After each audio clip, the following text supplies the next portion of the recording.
Attention, all Roblox gamers. So this past week, I think I slayed a pregnant dragon, and I'm not sure how I feel about that. FBI, open up! Pidgey hunts. Welcome to a quick update on my Monster Hunter Rise journey. I've just completed the story, which also completes the bulk of 3.0. All that's left now is closing the gap from Hunter rank 50 to 100 so I can unlock all the mean, awful punishment that's waiting for me at the end of this game. So I did a quick stream this past week because I was coming out of the whole vaccine, like second dose coma, whatever you want to call it, side effects.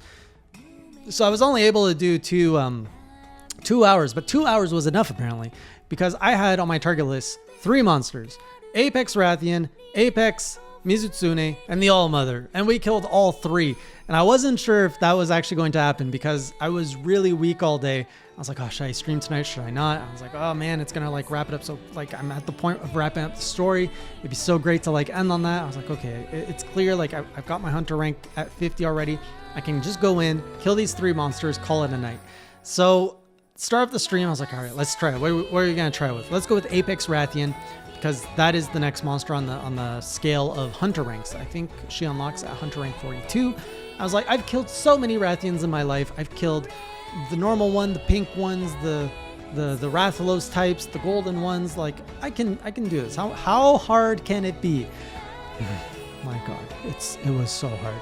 So I've learned about super poison, which is like poison on top of poison.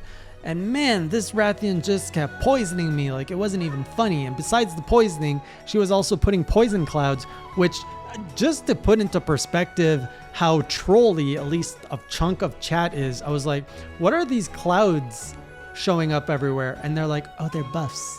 They're buffs, hey Jay. You should go in the cloud and be buff. Well, I knew better. I didn't go in the cloud because I'm like, those buff clouds were never there before in any other fight, and I really doubt this Rathian would suddenly give me buff clouds. So of course I learned those are poisonous clouds, and also not to trust chat. My belief in not trusting chat has been reaffirmed. So the Rathian fight gave me a good run for my money. It was quite tough. There were some feints. I did manage to cut the tail off, at which I thought I was like, finally I can stop dealing with this tail, because it just kept slamming me everywhere. Like, oh my God, there was so much slamming from the tail. So I thought once the tail was off, I'm like, well, she can't poison me anymore. But nope, there's all this like poison like gushing out, and people are like, yeah, she can still poison you, but she's got less of a less reach now. So it did help. But also after the tail came off, I spent a lot of time, like everybody came into the fight, all the other monsters, and I'm just like, all right, I'm gonna ride you, we're gonna go like slam here, slam there. And after a few slams, the Rathian went down, and my second Apex solo hunt was over. That is not a hunt I want to do solo anytime soon again. So after that, now I'm drained, I'm stressed. I'm like, oh my God, can I actually get these other 2? Like, I'm not going to risk. So the next on the ladder is Apex Mizutsune at rank 45, and then the All-Mother's at 50. I was like, I don't know if I should do Mizutsune because I struggled so much with Rathian. Mizutsune has given me troubles in low rank, high rank, in the demo. Like I've had troubles with Mizutsune everywhere. I'm like, I don't want to get drained again and then have to go to the All-Mother fight, and who knows what's going to happen there. So I went straight to the All-Mother fight. I'm like, well, I still have stamina. Let's do this. And when they're like, I thought for sure I would have to fight both dragons at the same time. I was like, oh, please don't make me do both at the same time. Like, I just don't think I could deal with it. Surprised that they start off with Ibushi in the arenas. I'm like, oh, okay, we get our rematch with Ibushi in the proper thing. And of course I got flung up in the air. I was like, oh, this bullshit again. But now, once I started avoiding it, it was pretty easy. Like I found Ibushi is a lot easier than Narwa, I believe the name is. It was kind of like the same thing with less things to dodge. Like same as the Narwa fight with less things to dodge, more installation. So it was a pretty comfortable fight, if I remember right. Then we go into the hole, opens up, and then we've got Narwa who's just chilling there. And I didn't realize that Narwa absorbed Ibushi. And I also didn't realize Narwa was a female at first because someone made some inappropriate jokes about the sack being another kind of sack. And I was like, oh, Narwa's a male. And turns out, nope, that's That's a pregnant dragon. I think it's pregnant. Either way, the sack was probably to have a baby. So started wailing on that, and that fight was a lot harder than the original Narwa fight. It was harder, but it was fun anyways. Like, it wasn't intense like, let's say, Nergigante, where he's just always on you and like just ravaging you and throwing you everywhere and making you stress. There was always something to dodge. There was always an opportunity to try to get like to a weapon and hurt her. But it was like the timing, the windows would come in so fast that you were always on the edge of your seat.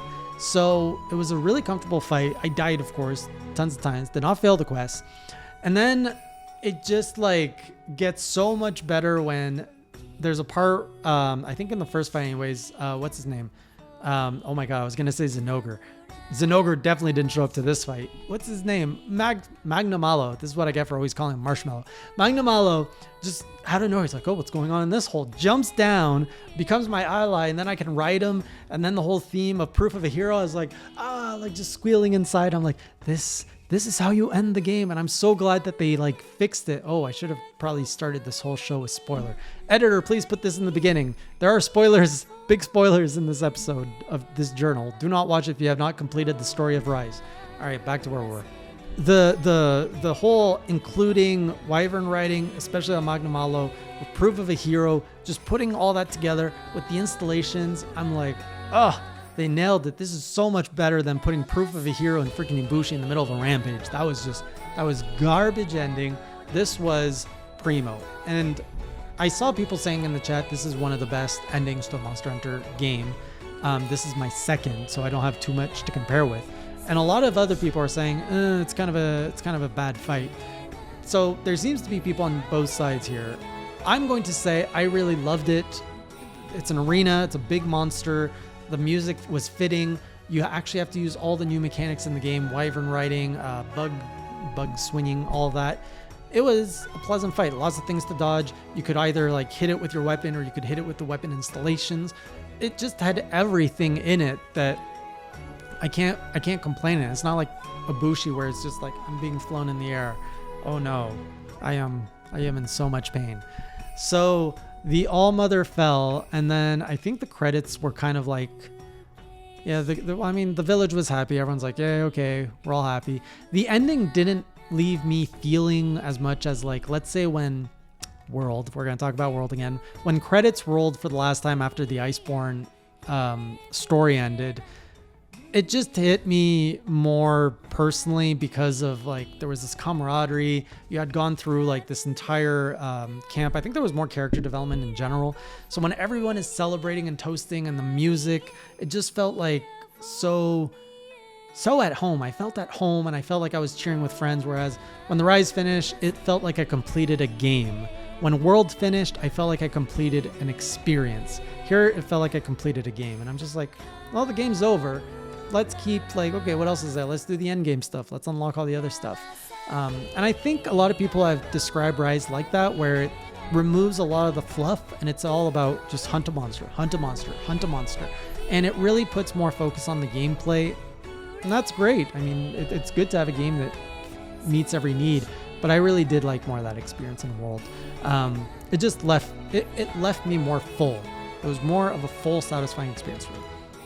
So after that, I was like, all right, let's see if we have enough energy for Mizutsune. I also learned Mizutsune is apparently easy to do in a headlock where you like just keep smashing on the head and knocking it over. So I went into that fight with that. Mizutsune, freaking terrifying. Like now it's all like darker, edgier. I was like, oh no, darker, edgier probably means darker, edgier attacks too.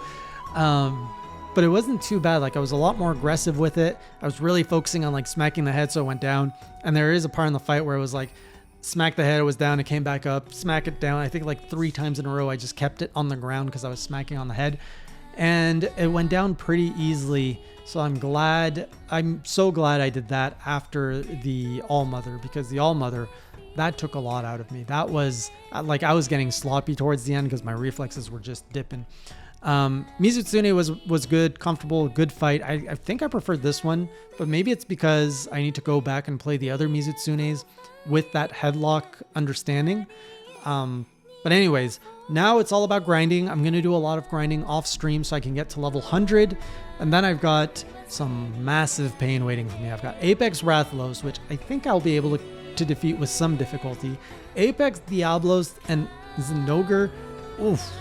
Just oof. I don't even know. Like, maybe the Apex Diablos I could see like conquering. Apex Zinogre is... I don't even see how I'm going to do that. And then what's the fourth one? We've got one I don't even have a reference for. The jet engine monster, which I've only seen cutscenes of it. It takes off like a jet, it becomes like a little light, and then it bombs you from orbit. How am I going to deal with that? I don't know. So I don't know if I can get through all 4 of those in a single stream, but my goal is to get to that, finish that, and then we have cleared every monster in this game, at least where it is now, and then I'll have to come back as they add more monsters in, if they add more monsters in. So those are all of my updates on Monster Hunter Rise. I'll see you in the next potentially final Monster Hunter Rise journal, and until next time, keep it classy.